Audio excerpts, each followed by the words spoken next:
Zooby dooby pampara, zooby dooby parampam.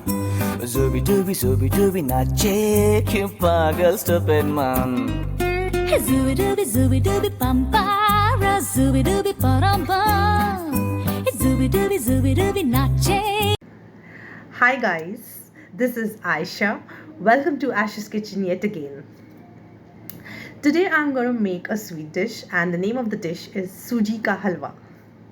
This is a recipe which I have learned from my mother and she has learned from her mother. So it's a short recipe which will come out correct with the proper proportions which I'm going to share with you today. It's very easy and once you know the proportions you get the dish in the right way.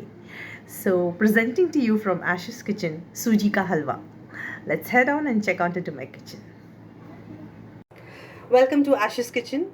And now we start making our suji ka halwa. Okay, so I'll just show you the ingredients because I have to tell you the proportions. This is suji semolina. This is 1 cup if you're taking. Then the same amount of sugar that would be one cup of sugar, 1 cup of semolina. This is chopped badam.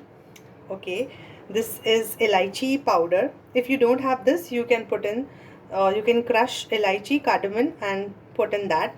Of course ghee because we are making a halwa.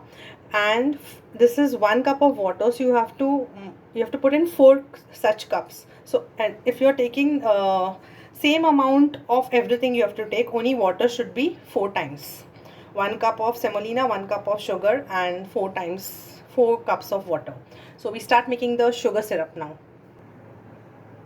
So I'm making a sugar syrup. As I told you, I'm putting in 4 cups of water.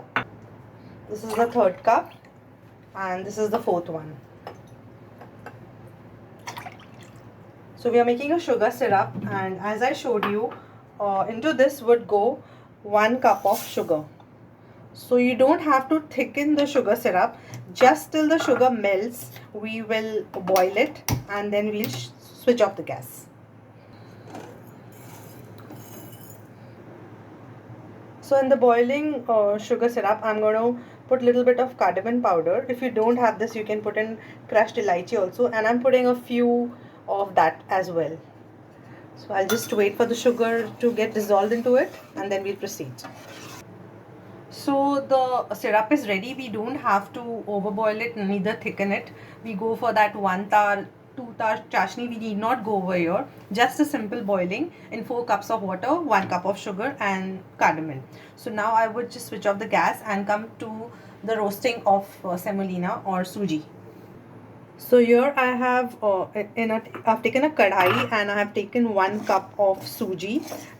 I'm not putting ghee. I'm just roasting it directly without the ghee. Later on I will put, and I will roast it till a point it becomes a little bit brownish texture. We don't have to burn it, so continuously keep on stirring while roasting and keep a watch. The moment, because if you move away from here, then it would burn. So just check out. I'll show you to what color on to stop on the roasting part. So I have finished roasting the suji. It took me hardly 2 minutes, 2.5, and now I would be drizzling in 4 to 5 big spoons of ghee.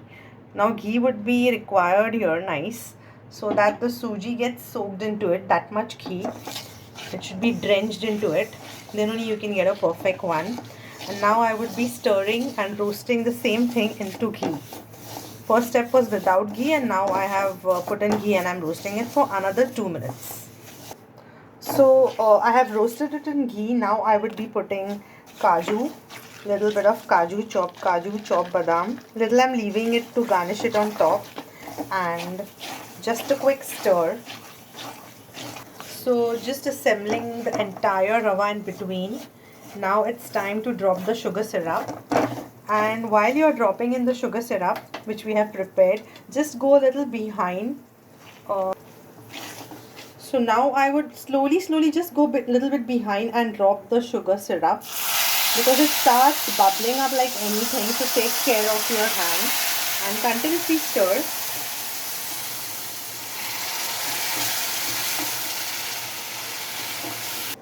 So I have dropped in the entire sugar syrup into the suji, and now I'm just giving it a boil, because within a minute and a half this will become very thick. So we want the consistency a little, not very this thing, a little runny. I'll keep, as we keep it for pujas and chokis. I'll just show you. So within a minute it will come back to its good form. So you can see the texture, the color, and it's perfect. This is the way it comes out. Now this is the consistency at which you have to stop and switch off the gas, because once you switch off the gas, then again it would go down a little more thicker. So don't go beyond this. So now I'm switching off the gas and I will serve it and show you. So now I have served it in a bowl.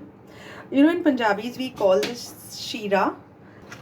So whenever we used to go to our nani's or dadi's place, so we used to always demand this.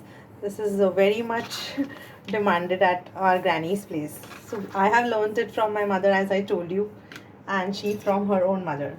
So this is the way you have to prepare it, and just garnish it with extra kaju badam. You can put in kishmish also if you have.